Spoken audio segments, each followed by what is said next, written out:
गुरुदेव जय सीताराम। श्रावण मास शुक्ल पक्ष सप्तमी तिथि गोस्वामी तुलसीदास महाराजंकर दिव्य आविर्भाव तिथि जहाँ तुलसी जयंती बोली आमे जानू। तेबे ये जो गोस्वामी तुलसीदास किए भविष्य पुराण में महर्षि व्यासदेव कहले वाल्मीकि ही तुलसीदास कलौ खलु भविष्यति।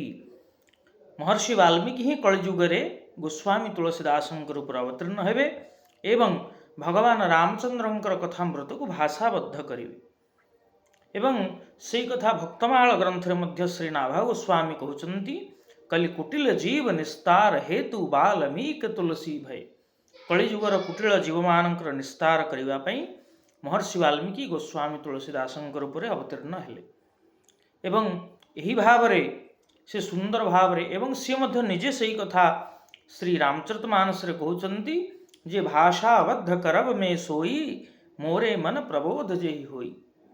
ये जो राम कथा ताकू भाषाबद्ध करी एवं श्री रामचरितमानस को मिसई गोस्वामी तुलसीदास 12टी ग्रंथ रचना करिसेंती जहाको द्वादश ग्रंथ बोली कहा जाए।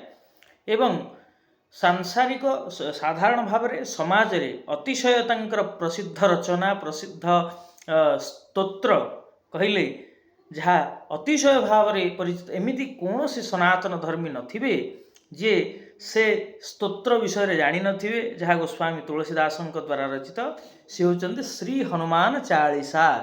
तेणु श्री हनुमान चालीसा से गोस्वामी तुलसीदास कृति एवं ता सहित हनुमान बाहुक एवं बजरंग बाण आदि मध्य अनेक कृति रही। ये मुख्य मुख्य 12टी द्वादश ग्रंथ सहित अन्य अनेक कृति रही।